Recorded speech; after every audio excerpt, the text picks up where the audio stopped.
In just a moment, Suspense with William Powell. Oh, Hap, here comes Harlow Wilcox. I bet he forgets I already have 2 sets of Autolite resistor spark plugs and tries to high-pressure me into buying another one. Well, hello there, friend. Mr. Wilcox. Hello? Hey, Hap, you look a little worried. Car not running right, maybe? Why- Spark plug trouble? Well, not at all. Listen, pal. What you need is a set of those sensational new ignition-engineered Autolite resistor spark plugs. But Harlow... Why, the get-up-and-go a spark-weary engine gets from Autolite resistor spark plugs will turn your gloom to glee. Look, Harlow, I already have... Why, when you replace your old narrow-gap spark plugs with wide-gap Autolite resistor spark plugs, by Cornelius, you can actually tell the difference in your car. Your engine idles smoother. Harlow, wait a minute. I'll listen to you and my engine later, but... Yes, but right now, let's listen to Suspense.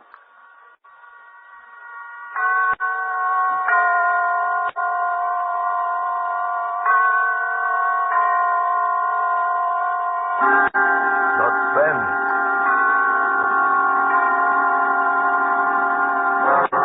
Autolite and its 60,000 dealers and service stations bring you radio's outstanding theater of thrills. Starring tonight, William Powell in Anton Leader's production of Give Me Liberty. A tale well calculated to keep you in suspense.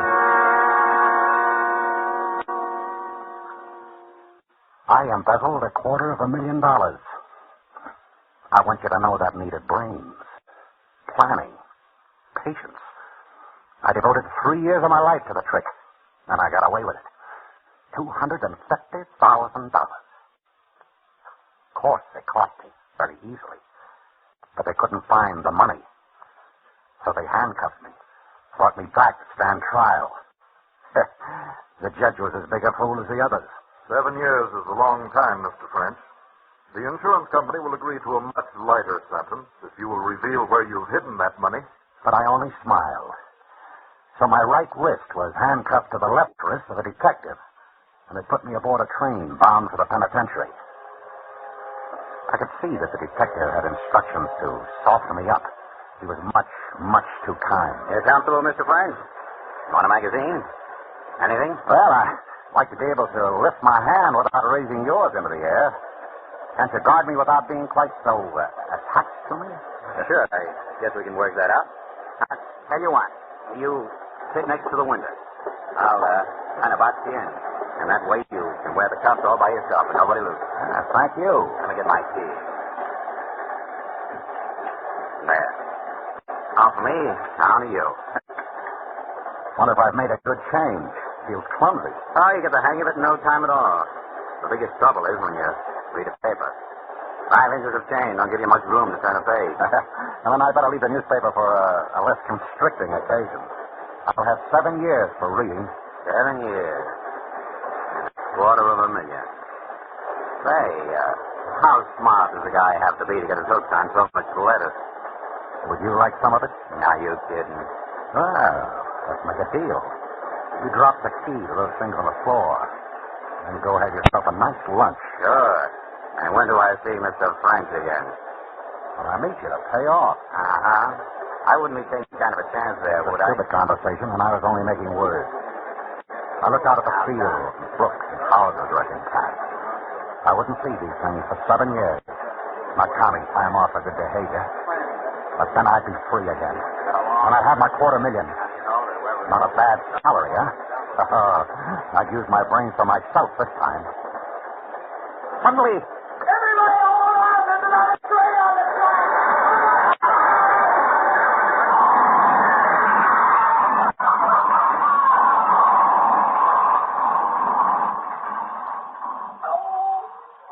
Frank. You all right? I see the car. Gotta get out. A car lay on its side, in flames. And those passengers who could move scrambled through the broken windows, paying no attention to a helpless man in handcuffs. Frank. Give me a hand. It was a detective. His legs pinned to the wreckage. Move, will you? You want to see me roasted? What can I do with my hands like this? What do you carry the key? What do you want with a key? You can pull me out by an arm, can't you? You can grab me by the head. You thick-headed fool, we'll both die here if I can't use my hands. You can use them good enough. Where's the key? I can't find it. Frank, It ain't in my pocket. Look on the floor. You're a liar. Frank, my shoes are on fire. Please.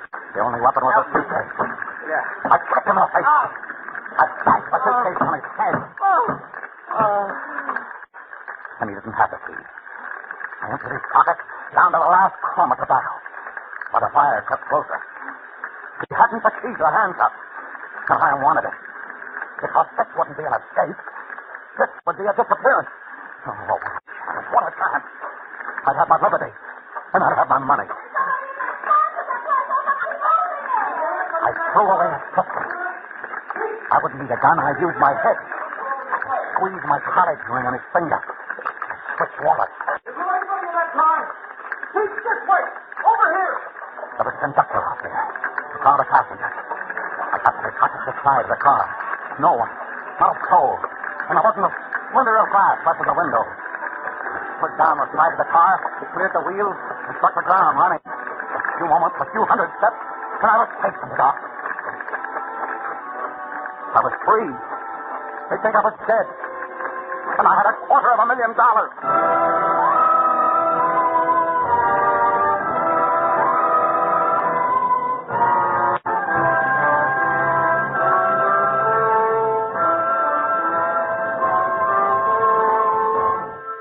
Suspense, Autolite is bringing you William Powell in radio's outstanding theater of thrills, Suspense.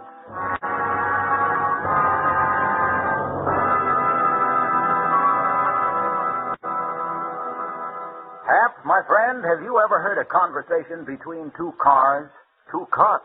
Hello, Wilcox, are you crazy? Crazy like a fox. Listen, a sorrowful-looking sedan came up to me on the street the other day and said, "Pardon me, pal, but have you got a potent pill for a sput-puttering engine that keeps popping along on poor firing spark plugs?" Well, this car had sure come to the right man, old ALRSP Wilcox. ALRSP? ALRSP for Autolite Resistor Spark Plugs, of course. Oh. Well, before I could answer this fumbling four-door, up glides a cute coupe with a mellow murmur and says, "Say, chum, if you want to hum and hustle on the highway, if you want to idle smooth as a satin slipper, if you want better luck with lean gas mixtures, actually save gas, why, switch your narrow gap plugs for a set of those wonderful, sensational wide gap Autolite Resistor Spark Plugs. What's more," continues this chatty convertible, "Autolite Resistor Spark Plugs cut down spark plug interference with radio and television reception. Really, the spark plug of the future. Why, I was talking to a delighted television set. Wait a minute, Harlow. Now you've got a car talking to a television set. Why, Cornelius Hap, television sets, cars, and everybody are talking about Autolite Resistor Spark Plugs. And no wonder, because new Autolite Resistor Spark Plugs have a 10,000 ohm resistor, ignition engineered right into the spark plug, and a wider spark gap setting that means smoother idling and gas dollars saved. Autolite Resistor Spark Plugs fit any make and size of car, and don't forget, Autolite Resistor Spark Plugs are backed by the reputation of Autolite and the over 400 automotive, marine, and aviation parts made by the Autolite people. Pipe that. Okay, but right now, let's pipe Suspense. And now, Autolite brings back to the Hollywood soundstage William Powell as Earl French in Give Me Liberty, a tale well calculated to keep you in suspense.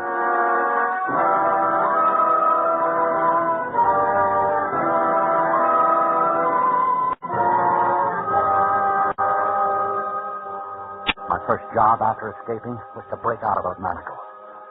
I sat on a wheat field, moved my hands overhead so the blood would run through my hands and wrists and leave them slim. It didn't work.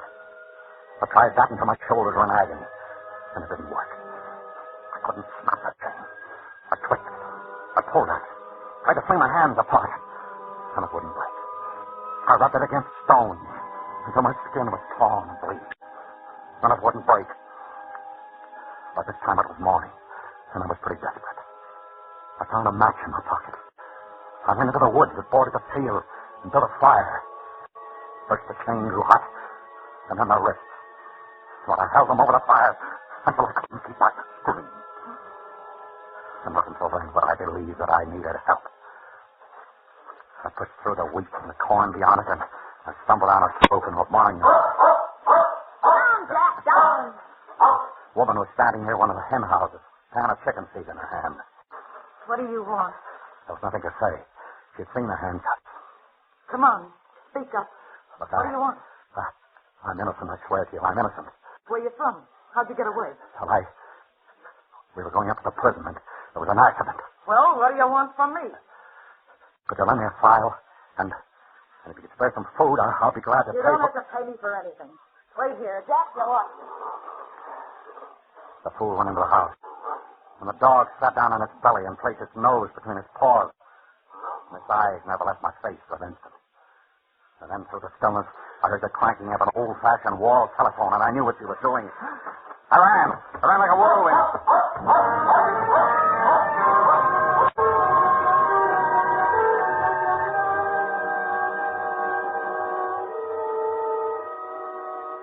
I couldn't get them off. I couldn't get the handcuffs off. I couldn't get anything to eat. I couldn't show myself.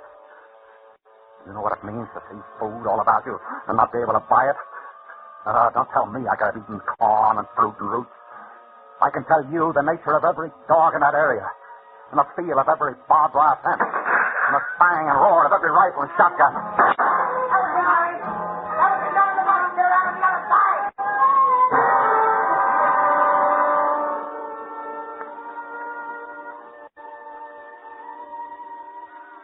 I crept into a village one night and forced up the window of a hardware store. I wanted a file, just a file. Do you know what they carry in hardware stores these days?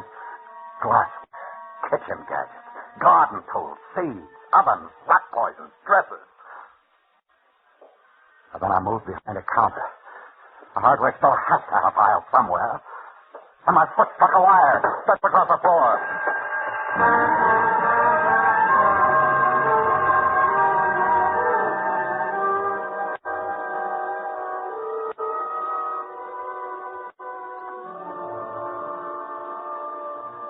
How tired have you been? Have you ever been so tired that your eyes felt like stones in your head? So weary that your jaw hung flat and your tongue seemed thick and heavy in your mouth? There were times when I thought I'd die. Then on the evening of the fourth day of my liberty, I crawled quietly to the garbage can back of a roadside diner and began to paw about for something I could eat. There was a step behind me. I whirled about. It was a boy. We looked at each other for a long moment. He was waiting for me to speak. I said, "Hello, Sonny. Hello. You live in this neighborhood?" Yeah. I don't. I'm traveling. With handcuffs on? Oh, these? Yeah, a friend put them on me for a joke. Say, that gives me an idea, Sonny. Would you do me a big favor? Depends upon how big. Well, big to me, anyway. Sonny, it's worth $10 to be able to have these handcuffs off before my friend shows up. Look, can you get me a file or chop them off with an axe or something like that so I can have a laugh on him? No. Look, I'll let you keep them. They're fun. Nope. Oh. Well, then, would you do something else for me? Depends. I'm a little embarrassed about going to the lunch wagon like this. Look, would you step in there and buy a few hamburgers for me? How much? Same $10. For a couple of hamburgers? Why not? Then maybe you'd change your mind about the file. Let's see the money. I got it right here in my pocket, ready to jump in your hand. Hey, there are lots of things that a boy can buy with $10. Ah, there we are. How do I know it's good? Don't you trust me? Drop it on the ground. Drop it. Why? You drop it and back away. And I'll pick it up. Oh, hey, that's very smart. How's that? Far enough? I guess. He picked it up and began to walk around the diner. But when he was out of reach, he broke into a run.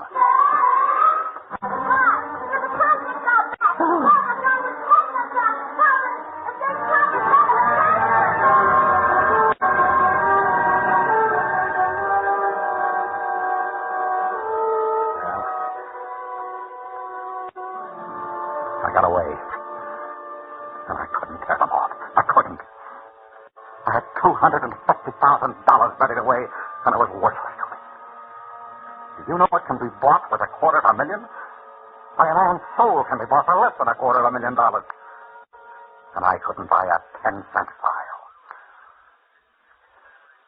I spent that night in a nest of cast-off railway ties. That's siding.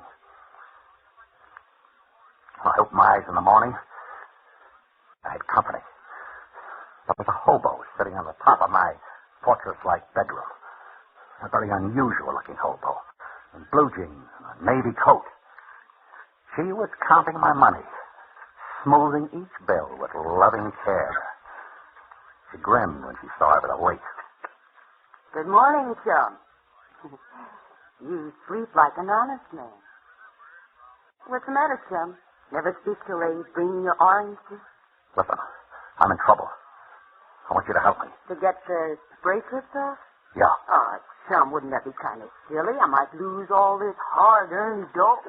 Look, there's more where that came from. A lot more. I'll make you rich. Yeah, I heard that one before. So long, chum. Listen to me.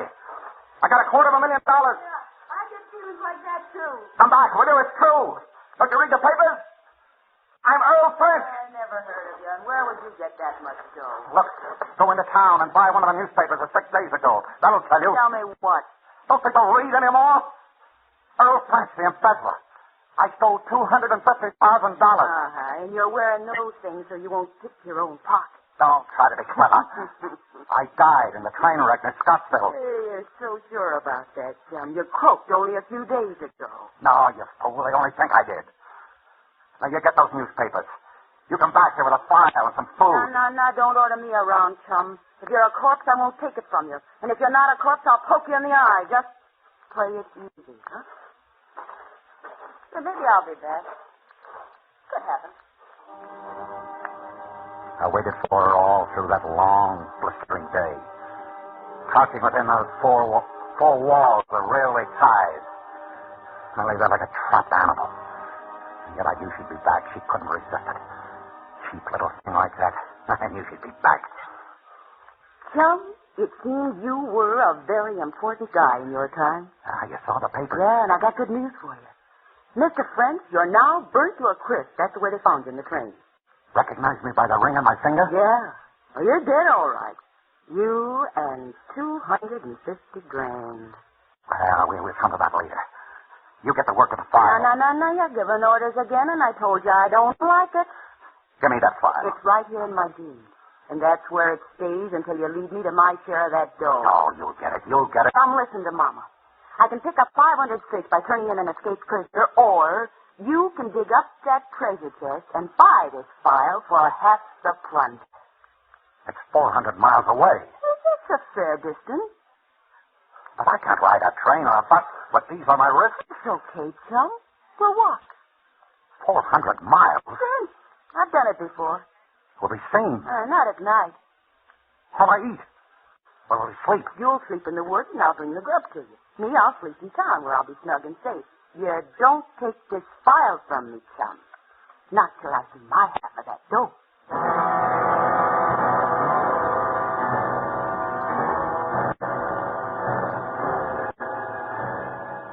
And that's how it was. That same evening, we started a walk. At first, it wasn't so bad. It gave me time to think. And I knew I'd think of something. You know, there's kind of a sneaky look about you. What? You figure that in 400 miles, a lot of things can happen. Oh, no. After all, I want to do what's fair. We're split. If we don't, I'll split your skull, and don't kid yourself that I won't, little chum. Been waiting a long time for a break like this.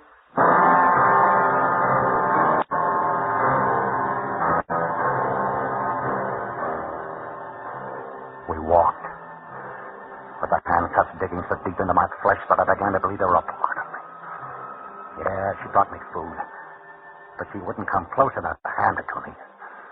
And every time I reached for anything, it was torture. My hands and wrists were a mass of misery, as though her pet animals on a leash.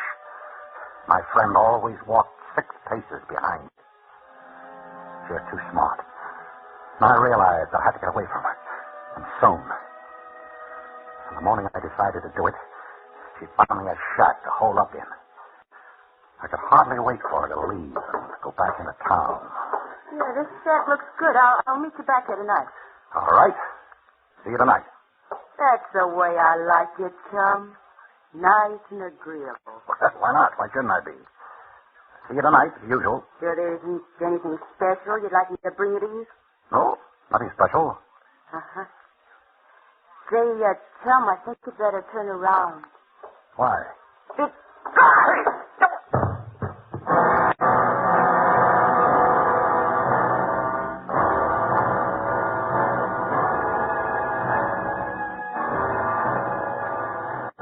When I awoke, with a dull ache filling my head, I found myself neatly trussed up. I could move a little, but not enough to get free. Talk about female intuition. She had guessed that I was going to try to get away from her, and she beat me to it. But I didn't give up, though. She'd have to make one mistake. So the next night, we'd stop for a rest. Hey, friend, Yeah? how can you be sure that dough is still there? It's safe. How do you know? What kind of a place you hide it in? You'll see. Hey, don't you trust me? Of course. As much as you trust me. And it's time we stop playing this little game. Now get out that file. When I see the dough, little chum. Pick them off, will you? How long do you think I'm... You'll wake up the neighbors. I move. No. I said move. No. That money's mine. And you'll never see it unless I want you to. And we'll go to it the way I say. Chum, you're making me mad. You get out that file and take these off. Go on, get it out. I can give orders, too.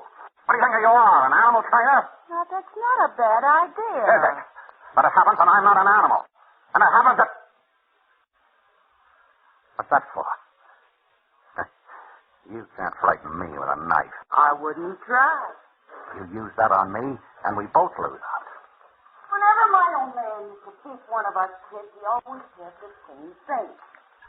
He said, never use a switch thicker in your thumb, breaks the skin, but no bone.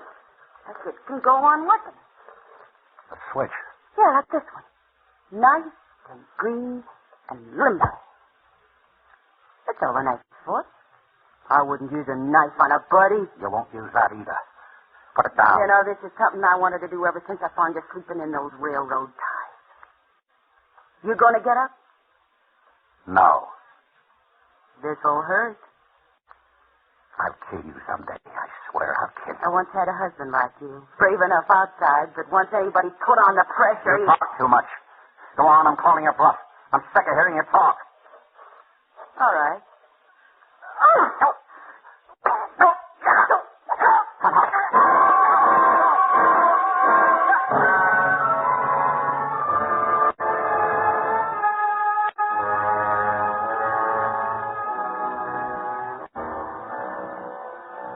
We walked. God, how I hated her. And she? Well, she was sure she'd beat me down altogether because she didn't even bother now to taunt me anymore. She was very quiet after that. And a little careless. I stopped now and then, and she'd bump into me in the darkness. But she'd always stop breathing before I could get my hands on her. Well, all things must end.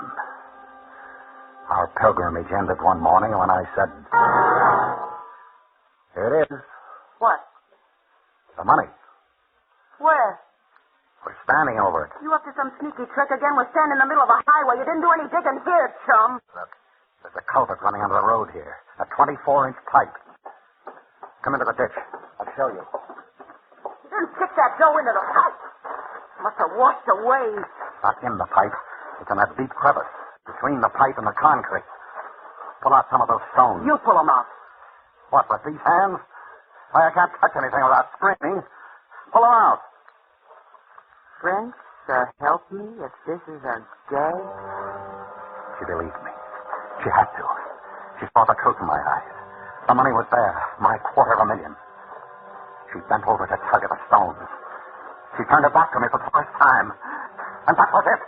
That was the mistake I was waiting for. A spring forward, a crush, a bang, down on her head. The back of her head. Ah, the pain. The pain I ripped. Ah, I didn't care. I didn't care.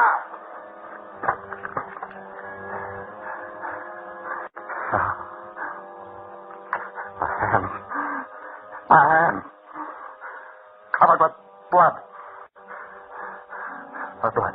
Mine. She was dead. I couldn't move. My hands. My poor hands. I had to wait until the shock drained out of them. Finally, I reached into her pockets for the file. It isn't there. It must be in this one. No. No. Not. No. No file. She hasn't got a file. She never had one. Ah, the tape. The dirty little tape. Come on. Come on, little children. Come on. Come on, you babies. 250,000 beautiful little babies. Come on.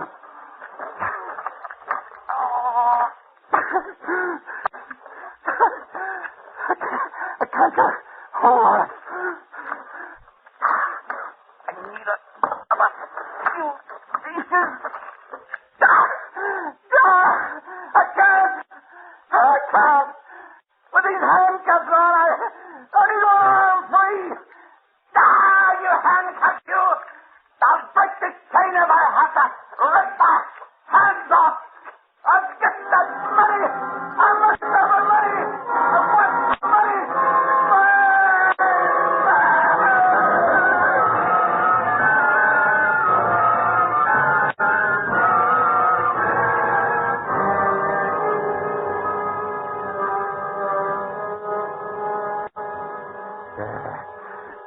Money. It's my money. That's the way I found him, Chief, sitting in the ditch beside a dead girl and babbling like an idiot.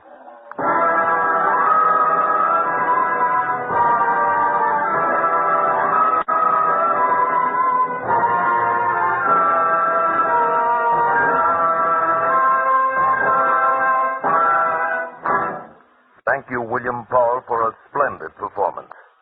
Mr. Powell returns in just a moment.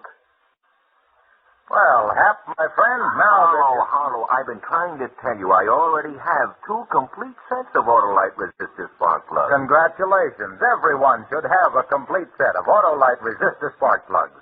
Those modern miracles of Autolite ignition engineers, those monuments to tireless Autolite research. So, friends, why not drive down to your nearest Autolite dealer tomorrow, early tomorrow, and get your car a set of Autolite resistor spark plugs. They're sensational. And not because I said so either, but because they really are. Autolite means spark plugs. Ignition engineered resistor spark plugs. Autolite means batteries. Stay full battery. Autolite means ignition system. The lifeline of your car.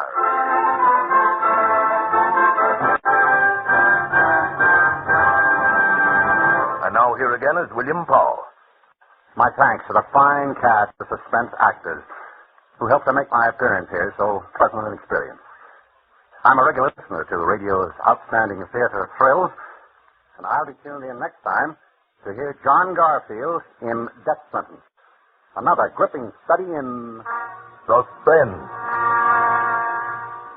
William Powell appeared by arrangement with Metro-Goldwyn-Mayer Studios, producers of the Technicolor production The Three Musketeers, starring Lana Turner, Gene Kelly, June Allison, and Van Heflin. Tonight's suspense play was written by Herb Meadow, with music composed by Lucien Morawek and conducted by Lud Gluskin. Ann Morrison played the part of the hobo. The entire production was under the direction of Anton M. Leader. This is the Autolite Suspense Show. Subscribe to your local community chest. Everybody benefits. Everybody gives. Good night.